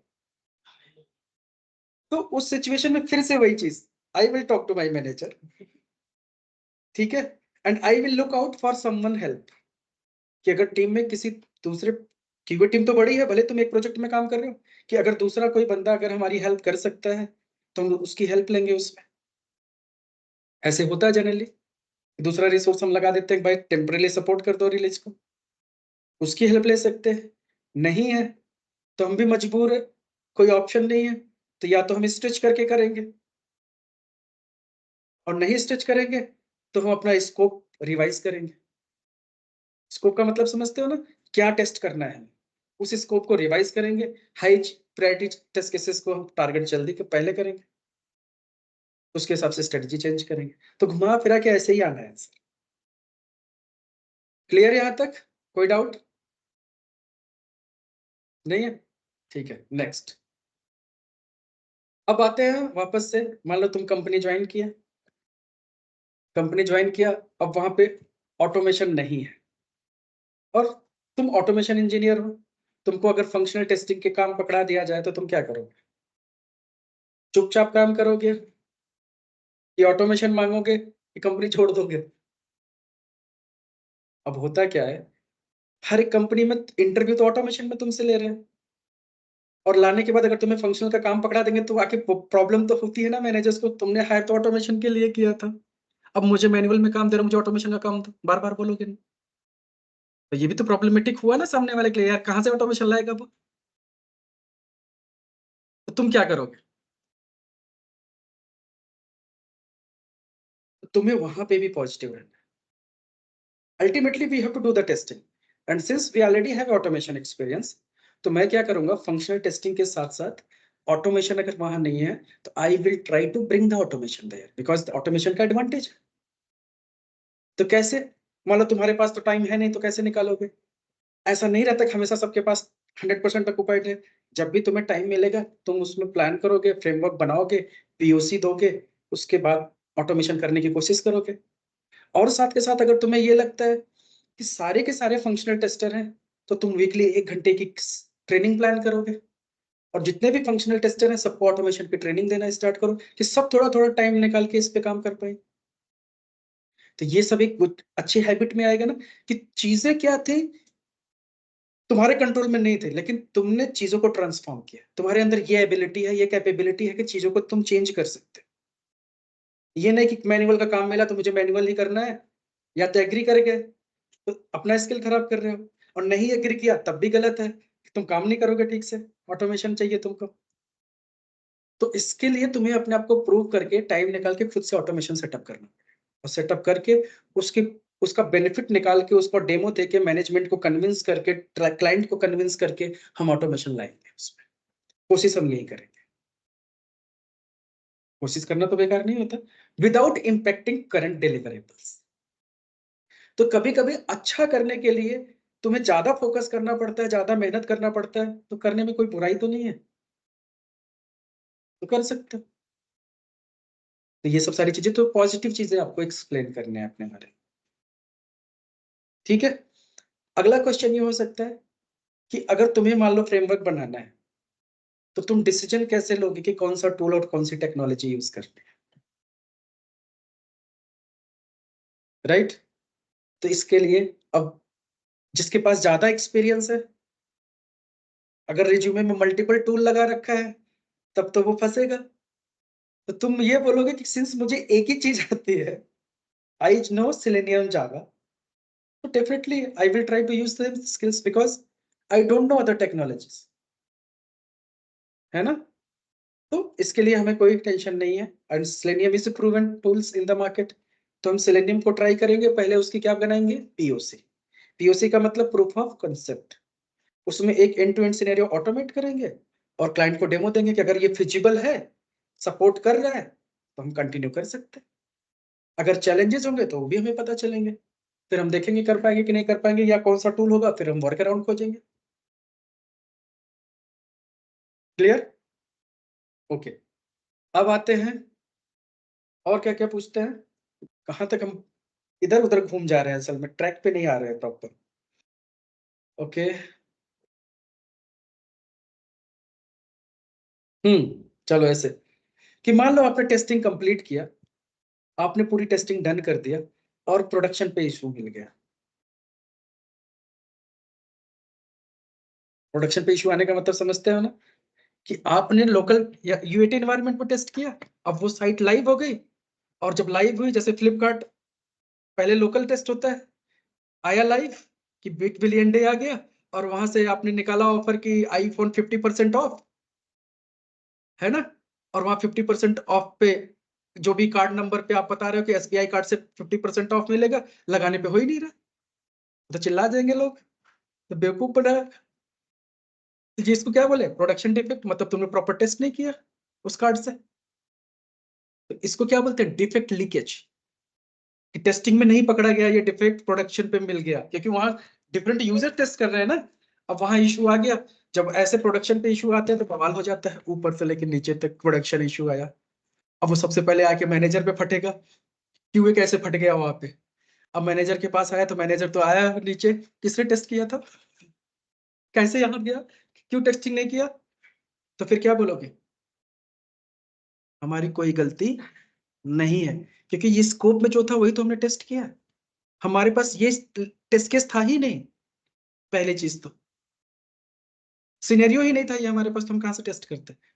तो अब बात है कि सिनेरियो बनाया किसने था, वो जाएगा, अगर तुमने ही बनाया तो वो तो फटेगा ही, कि रिव्यू भी तो दूसरे ने किया था।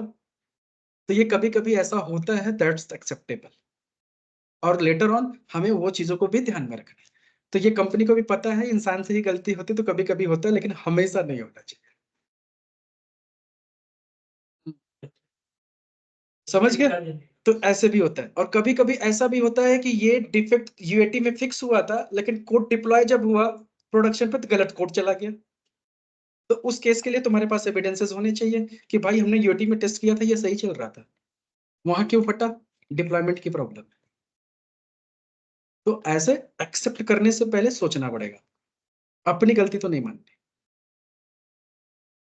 ठीक है। ओके, ऑटोमेशन क्यों लाना चाहिए, क्या बेनिफिट मिलेगा ऑटोमेशन करने से, टाइम, टाइम बचेगा ना, जो एक हफ्ते की टेस्टिंग है, एक दिन में हो जाया करेगी, तो टाइम बच गया, तो टाइम बच गया तो कॉस्ट बच गया।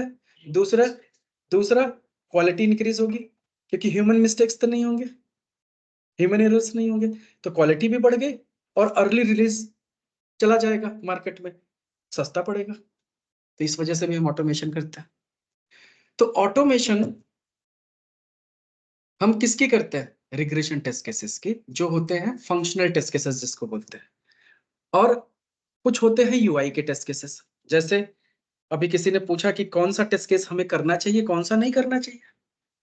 अब जैसे बात ये आई कि ये फेसबुक का लॉगिन पेज अच्छा दिख रहा है। अब आप कहोगे अच्छा दिख रहा है, तो मैन्युअली इसको आपने 30 सेकंड में टेस्ट कर लिया। 30 सेकंड क्या 10 सेकंड में इधर उधर फॉन्ट, इधर उधर बटन उटन इधर उधर तो नहीं है? नहीं है, ठीक है। अब इसको अगर ऑटोमेशन में चेक करना हो तो ट्रिकी काम है कि नहीं? क्योंकि उसको क्या करना पड़ेगा, हर एलिमेंट की पोजीशन, उसका कलर, उसका फॉन्ट, उसकी स्पेलिंग, हर चीज देखनी पड़ेगी ना। क्योंकि ऑटोमेशन में अगर फेसबुक लिखा है तो ठीक है, फेसबुक तो लिखा है, क्या पता फेसबुक इतना बड़ा लिखा हो, अच्छा ना लग रहा हो, अजीब ढंग का दिख रहा हो, तो मैन्युअली तो तुम पकड़ लोगे। ऑटोमेशन क्या करेगा, टेक्स्ट देखेगा, है, बस बात खत्म। तो ऑटोमेशन जो यूज होता है वो किसके लिए होता है? फंक्शनल टेस्टिंग के लिए। फंक्शनैलिटी काम कर रही है कि नहीं, जैसे लॉगिन में यूजर आईडी पासवर्ड डाला तो लॉगिन हो रहा है कि नहीं हो रहा है। तो बेसिकली वो फंक्शनैलिटी टेस्टिंग, फंक्शनल टेस्टिंग के लिए यूज होता है, ना कि यूआई टेस्टिंग के लिए, लुक एंड फील के लिए। तो पहली प्रायोरिटी आपकी होगी कौन कौन सा टेस्ट केसेस पिक करोगे? जो टेस्ट केसेस फंक्शनल होंगे और मैनुअल का टाइम ज्यादा कंज्यूम कर रहे होंगे मैनुअल टेस्टर का, तो वो टेस्ट केसेस आपके पहले टॉप प्रायोरिटीज होंगे। तो लॉजिकली ऑटोमेशन में भी पहले आप हाई लेवल के जो हाई प्रायोरिटी टेस्ट केसेस हैं, राइट, फंक्शनल, उनको आप पहले टारगेट करोगे, लो लेवल बाद में करोगे, ठीक है।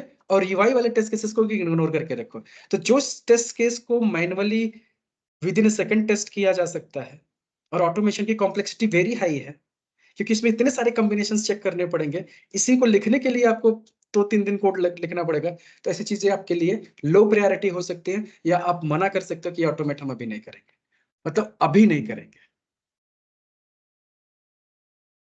समझ गए?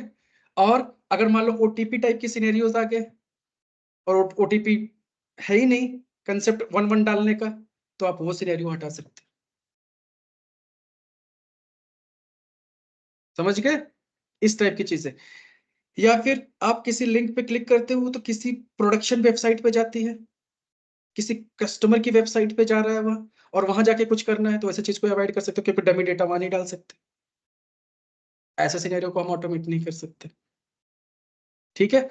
या ऐसा सिनेरियो जिसमें हर बार कुछ यूनिक डेटा ही चाहिए, मतलब डेटा करेक्ट होगा तभी चलेगा, और एक बार डेटा यूज हो गया तो नहीं चलेगा, तो डेटा डिपेंडेंसी है, तब नहीं कर सकते। तो वो चैलेंजेस आपके पास होने चाहिए वैसे। तो ऐसे सिनेरियो को हम ऑटोमेट नहीं कर सकते, तो ये नॉन ऑटोमेशन कैंडिडेट है। तो इसलिए अगर आपके पास 1000 टेस्ट केसेस है तो जरूरी नहीं कि 1000 के 1000 आप ऑटोमेट कर सकते हो सकता है 800 ही ऑटोमेट कर पाओ। फंक्शनल टेस्टिंग नहीं खत्म होने वाली, वो रहेगी हमेशा, ठीक है। ओके। अब बात आती है कि सपोज करो हमने नया प्रोजेक्ट शुरू किया, आज हमारा पहला दिन है टीम का, आज से प्रोजेक्ट शुरू हो रहा है, टीम बन गई, तुम फंक्शनल टेस्टर, तुम automation tester, 2 developer, manager, team बैठ गई हमारी। चलो भाई आज से काम स्टार्ट करते हैं, ठीक है। तो डेवलपर बता दिया कि भाई ये चीज हम करके तुमको परसों दे रहे हैं, इन्होंने टेस्ट केस लिखना स्टार्ट कर दिया, तुमने फ्रेमवर्क बना के रेडी कर दिया, काम सही चल रहा था, ठीक है। अब बात ये आएगी कि इन स्प्रिंट ऑटोमेशन, इन स्प्रिंट ऑटोमेशन का मतलब ये हो गया कि जो करंट स्प्रिंट चल रही है साथ के साथ तुम्हें पूरा ऑटोमेट भी करना है, ठीक है। तो जब डेवलपर यूजर स्टोरीज पे काम करके एप्लीकेशन डेवलप कर रहे थे, ये जो थी ये मैनुअल टेस्ट केसेस लिख रही थी, तो उस समय आप क्या कर रही थी, क्या करोगी अब? काम होना चाहिए ना सबके पास। ये बैठ के तो इंतजार नहीं करेंगे, लिख लो आएगा तब हम करेंगे, ऐसे तो होगा नहीं। तो बेसिकली उस टाइम पे तुम क्या करते हो, क्यों एनालिसिस करके तो टेस्ट केस लिख रहे हो, तो तुम क्यों एनालिसिस कर रहे हो भाई? अरे ये जो टेस्ट केसेस लिखेंगे वही कर देंगे।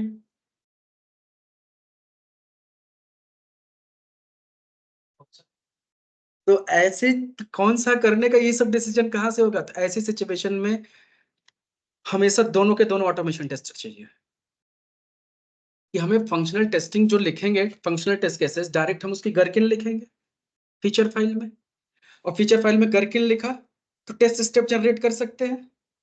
हमें एप्लीकेशन की जरूरत कब पड़ेगी? जब लोकेटर लेना होगा। जब तक लोकेटर नहीं है तब तक भी तो तुम कोड लिख सकते हो। लोकेटर की जगह तुमने XYZ कर दिया, लोकेटर का वेरिएबल का नाम लगा दिया और उसकी जगह डमी रख दिया, बाकी स्टेप डिस्क्रिप्शन रेडी, कोड लिख डाला, फंक्शन उनका सबसेट कर दिया, डेटा डेटा सब रीड कर रहा है। जैसे ही एप्लीकेशन आएगा लोकेटर आइडेंटिफाई करके सीधे रन कर दोगे। तब भी बैठे नहीं रहे ना, तो काम कर रहे हो कि नहीं? तो जब तक एप्लीकेशन रेडी नहीं तब भी हम ऑटोमेशन कर सकते हैं। तो ये इंटरव्यू पूछ सकते हैं ना, अगर एप्लीकेशन आपके पास नहीं है तो क्या ऑटोमेशन कर सकते हो? यस, हम तब भी बैठे नहीं रहेंगे। तो हम स्क्रिप्टिंग तो कर ही सकते हैं। एप्लीकेशन का लोकेटर जब तक हमें नहीं मिलेगा तब तक हमारा ब्लॉकर रहेगा। एप्लीकेशन जैसे मिलेगा तो सिर्फ लोकेटर ही तो आइडेंटिफाई करना, बाकी तो कोड रेडी है ना। तो लोकेटर डाला, चलाया, ट्यून्ड करना है, मेंटेन करना है, कर लेंगे। तो ये क्या हुआ? Fastest approach of the automation. अब अगला क्वेश्चन हो सकता है कि अगर एप्लीकेशन स्टेबल ही नहीं है, बार बार चेंजेस हो रहे हैं, तो क्या उसकी ऑटोमेशन करनी चाहिए? तो दो चीजें हैं। अगर हम ही फंक्शनल ऑटोमेशन है तो डेफिनेटली हम तो कर ही रहे हैं। चेंजेस होगा तो हम स्क्रिप्ट में भी चेंजेस करेंगे, क्योंकि हमारे स्क्रिप्ट ही डायनेमिक है, तो चेंजेस करने में ज्यादा टाइम नहीं लगेगा। दूसरा कंसेप्ट ये हो सकता है कि हम स्प्रिंट -1 चल सकते हैं। अगर उसकी फंक्शनल टेस्टिंग भी हो रही है तो ऑटोमेशन स्प्रिंट -1 हो जाएगा, कि एक स्प्रिंट में मैनुअल टेस्टिंग पूरी हो गई, फिर जब वो मैनुअल टेस्टर अगले स्प्रिंट में काम कर रहा होगा तो ऑटोमेशन टीम उसको कर रहा होगा, क्योंकि तब तक वो स्टेबल हो चुका होगा। तो ये दूसरी स्ट्रेटेजी हो सकती है। समझ गए? तो ऐसे डिपेंड करता है। तीसरा काम हो सकता है कि अगर आप ऑटोमेशन टेस्टर हो और आपको कोई मतलब नहीं प्रोजेक्ट से, एजाइल में आप नहीं हो, आपको सेपरेट 500 रिग्रेशन या 1000 टेस्ट केसेस दे दिया गया और आप सेपरेट ऑटोमेशन की टीम हो, और ऑटोमेशन टीम का काम क्या हो गया कि 10 ऑटोमेशन टेस्टर है, 10 प्रोजेक्ट में अलग अलग सब लोग दो दो लोग काम कर रहे हैं। तब आपका काम क्या होगा? कोई मतलब नहीं किसी से, स्प्रिंट से कोई मतलब नहीं। 800 टेस्ट केसेस आए हैं, तब आप ऑटोमेशन शुरू कैसे करोगे? तो पहले तो आप केटी लोगे एप्लीकेशन की। एप्लीकेशन नहीं समझोगे तो कहां से करोगे? एप्लीकेशन की केटी लोगे, केटी लेके फंक्शनली टेस्ट करके देखोगे, सारे टेस्ट केस लोगे, एनालिसिस करोगे, एस्टिमेट करोगे क्या क्या चीजें करनी है, फ्रेमवर्क नहीं है तो फ्रेमवर्क बनाओगे, फिर टेस्ट केसेस स्टार्ट करोगे। और फ्रेमवर्क नहीं है तो फ्रेमवर्क बनाने का भी टाइम लगेगा, है कि नहीं? तो यहाँ से स्टार्टिंग पॉइंट हो जाएगा। फिर आप डेली बेसिस पे ऑटोमेट करोगे और डेली बेसिस पे अपना स्टेटस भी भेजते रहोगे कि आज टोटल 1000 टेस्ट केसेस, ये मॉडल में इतने टेस्ट केसेस, आज हमने इस मॉडल में 4 टेस्ट केसेस किया, बाकी इतना पेंडिंग, इतना डन। टोटल स्टेटस भेजते रहो लोगों को। क्लियर? तो अगर प्योर ऑटोमेशन हो, सेपरेट टीम में काम करो, तो आपकी रिस्पॉन्सिबिलिटी अलग है। तो डेली बेसिस पे आप क्या करते हो? टेस्ट केसेस ऑटोमेट करते हो बस। क्यों? हमारे पास रिग्रेशन शूट बहुत बड़ा है, तो डेली बेसिस पे हम टेस्ट केसेस ऑटोमेट करते हैं। कहीं दिक्कत आती है हमें अंडरस्टैंडिंग में डेटा की, तो हम करेस्पॉन्डिंग रिस्पेक्टिव टीम मेंबर से कनेक्ट करते हैं, उससे फंक्शनलिटी को समझते हैं, डेटा वगैरह लेते हैं, फिर हम उसको ऑटोमेट कर लेते हैं। ठीक है?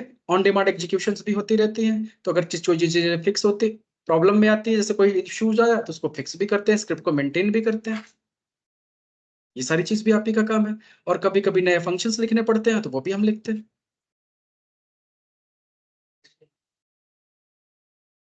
तो एपीआई में भी, हाँ, तो उसमें तो एपीआई भी टेस्टिंग है, तो फंक्शनल टेस्टिंग हुई ना, कि एपीआई का वर्क तो फंक्शनल ही है ना, कि काम कर रहा है कि नहीं वो एपीआई, उसको भी तो ऑटोमेट करते ही हो, तो उसको यूआई से क्या मतलब? अब उसमें चैलेंजेस क्या आ सकते हैं एपीआई टेस्टिंग में? ये चीज हो सकता है।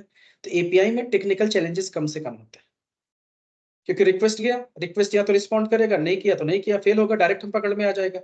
तो एपीआई टेस्टिंग में प्लस पॉइंट ये होता है कि टेस्ट केसेस फेल हो तो डिफेक्टिव होता है, क्योंकि उसमें डेटा का नहीं, डेटा तो उसमें भी चाहिए लेकिन यूआई का कोई इम्पैक्ट नहीं होता, स्लोनेस की कोई ज्यादा प्रॉब्लम नहीं होती, तो इसलिए चीजें फिक्स रहती। तो लोग चैलेंजेस एपीआई में अगर पूछते हैं तो आपका अलग चैलेंज हो सकता है। जैसे आप बोल सकते हो कि हर आधे घंटे में टोकन एक्सपायर हो जाता है, तो हमें क्या करना पड़ता है? रन करने से पहले टोकन जनरेट करना पड़ता है। फिर बाद में हमने ये कंसर्न रेज किया, तो हमें टोकन भी जनरेट करने की एपीआई मिल गई। तो हमने सबसे पहले वो एपीआई रन किया, टोकन जनरेट किया, वो टोकन को उठाया, फिर सारे एपीआई में इंजेक्ट कर दिया, काम होने लगा। तो जब भी नया रन करेंगे, नया टोकन बनेगा, फिर एग्जीक्यूशन करेगा, तो वो प्रॉब्लम सॉल्व हो गई।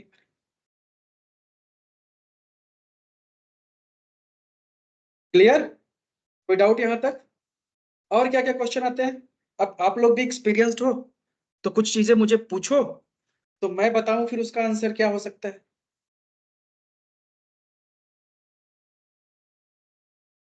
बाकी ये तो कॉमन चीजें थी, और भी चीजें आएंगी तो वो मॉक में बताएंगे, क्योंकि जब एग्जैक्टली इंटरव्यू में इंसान बैठता है तब वो सामने निकल के और चीजें आती है। ये तो बहुत छोटी चीज होगी। फ्रेमवर्क अगर आपको एक्सप्लेन करना है तो सिंपल सा, first of all I need to create the Maven project. Maven project जब हम क्रिएट करते हैं तो Maven project itself give us the folder structure like SRC-test Java, SRC-test main, SRC-test resources. Along with that, it generates the pom.xml. So first of all, we have to what? First up, we have to add the dependencies into the pom.xml required dependencies, just like Selenium, Cucumber, JUnit, extend report, right? Philo, whatever you required. So first you have to add the dependencies. Mansi 10 minute में call back करता हूँ। तो कहाँ था? So first of all, we have to add the dependencies. Then we have to go to the SRC test resource folder, where we have to create the folder of feature folder. There we have to write the and create the feature files in Gherkin formats. Then we have to create the another package like com.vtiger.step definitions, where we have to create the step definitions file. Then we have created the runner package, where we have to create the runner class. Then we have created the another folder that is called pages, where we have, because we have integrated the page object model. So pages, and then we have another folder package that is called helper class, where we have created all those common functions. So this is the high level folder structure. Then you can explore how to onboard the test cases. Suppose if you have a feature file, first you have written the gherkins, right? Then based on the gherkin steps, now you have two choice. Either you can generate those step definition at runtime using dry run false, right? Or directly you can map into the step definition. Then in step definitions, then we have created the multiple pages there. So based on the test cases steps, generally we have to create the object of that pages, and we have to call the respective methods in pages. If method is available, then we can call it. If method is not available, then we have to create that method. And in that methods, we have already integrated the common functions. So just like send keys methods, we have created the method like enter value, click element, right? Select text. So you can give the examples 5 to 7. So these are all the methods already written, where I have already handled the exceptions and wait, everything there. So just we can call those methods into the functions. And same page, we have defined the locators also using page factory concept. So directly we can call that method and it will execute the scripts. Simple. And for reading the data, we have integrated the Philo concept. So reading the data from the Philo. So what we have did, we have created one function, read Excel file, right? And then generally in we have a main function that is called initiation. So generally before execution, generally we call that function read data. So automatically it reads all the data from Excel and it stores into the map of map, right? And then also we have created the configuration file, config.properties file, where it reads all the configurations like URL, what browser we want to execute, what credential we want to use, what DB connections we have to use, right? Those information generally that also we are reading from the properties file. So we have integrated properties file. Then we have integrated our extend reports in there. So all the Cucumber also have that reporting concept, but we have implemented the extend report for detail report, where step by step generally we can find those information. So for extend reporting, what we have added the extend dependency 4.0 something. Then extend report already have a few classes like extend report, extend test. These basically two classes are required. So first of all, we need to create the object of extend report class where we have to pass the path of that report. So it will create the blank script, blank HTML file, right? And we have also given the unique timestamp in that file, so that file name would be unique. Okay, so once it will be created, then based on the scenario, so within step definitions we have used the hooks, and within hooks generally we are finding the scenario name, and then based on that scenario we are creating the logger, right? Logger object means extend object, so extend dot create, and we have to pass the TC name, so it will write the test case name into the report. Then that logger generally we use, and based on the steps we call that object, and we can write the particular pass fail steps within a test reports. And after each test cases, at completion of the each test cases, generally we have after hooks where it will save the reports. Extend.flash. So by this way we have implemented extend report. तो visualise हुआ ना तुम्हें, जैसे मैंने बोला कि कैसे कैसे हो रहा है, वही सेम चीज तुमको उसको बोलना तो वो भी विजुअलाइज कर लेगा, फिर उसके अंदर घुसेगा ये चीज कैसे किया, ऐसे किस चीज किया, तो आपको एक्सप्लेन करना, that's not a problem. Clear है? तो डन। बाकी देखो तुम लोग को कुछ और चैलेंजेस आते हैं हेलो सर। तो क्वेश्चंस हेलो आप सर, एक पूछो। डाउट है। हाँ समझो एक बग है हाँ जिसके मतलब मैनुअल में वो इनकंसिस्टेंट है, और मैं डेवलपर के पास जाता हूँ, डेवलपर डिनाई करता है बग को, तो ऐसे सिचुएशन को कैसे हैंडल करना चाहिए? ऐसे सिचुएशन में सिंपल सी बात है कि आपके पास, हाँ बढ़िया क्वेश्चन है, कि आप किसी डिफेक्ट को रिप्रोड्यूस, मतलब आपके सिस्टम पे कोई डिफेक्ट है बट डेवलपर के सिस्टम पे नहीं है, आपने डिफेक्ट रेज किया, डेवलपर कहता है कि हमारे पास तो रिप्रोड्यूस नहीं हो रहा है, नहीं हो रहा है। ऐसा ऐसा हो सकता है। तो अगर डेवलपर बोलता है रिप्रोड्यूस नहीं हो रहा है, तो पहले आप उसका कैसे वैसे अपने सिस्टम पे क्लियर करो, सिस्टम पे कैसे वैसे क्लियर करके फिर से टेस्ट करने की कोशिश करो, इनकॉग्निटो मोड में ब्राउजर को ओपन करो, फिर टेस्ट करने की कोशिश करो, फिर भी आपके पास प्रोड्यूस हो रहा है, तो आप एक कलीग के सिस्टम पे बैठो, उसके सिस्टम पे ट्राई करके देखो, उसके सिस्टम पे भी हो रहा है, तो फिर डेवलपर के पास जाओ कि मेरे सिस्टम पे भी हो रहा है, इसके भी सिस्टम पे हो रहा है, तो डेवलपर खुद बताएगा, अगर उसके सिस्टम पे नहीं हो रहा है तो क्या पता वो आपको बोले फिर से ये स्टेप परफॉर्म करके देखो, अगर वो स्टेप परफॉर्म करने के बाद नहीं हो रहा है रिप्रोड्यूस, तो ठीक है डिफेक्ट नहीं है, फिर भी हो रहा है तो फिर might be problem with developer machines, तो दूसरे डेवलपर के सिस्टम पे चेक करके देखो।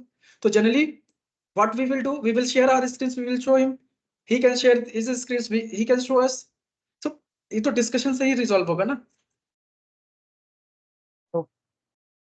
तो ऐसे ही करना पड़ेगा। अल्टीमेटली कंक्लूजन एक बंदे का नहीं होगा, वो कलेक्टिवली होगा।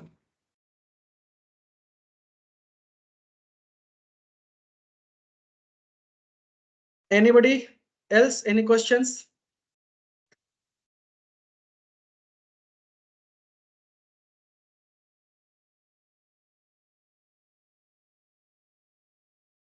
नहीं है तो कोई बात नहीं, अभी नहीं है तो जब कभी हो तब पूछो, लेकिन पूछो जरूर, ठीक है? तो आज की सेवा समाप्त करते हैं, मिलते हैं नेक्स्ट वीकेंड।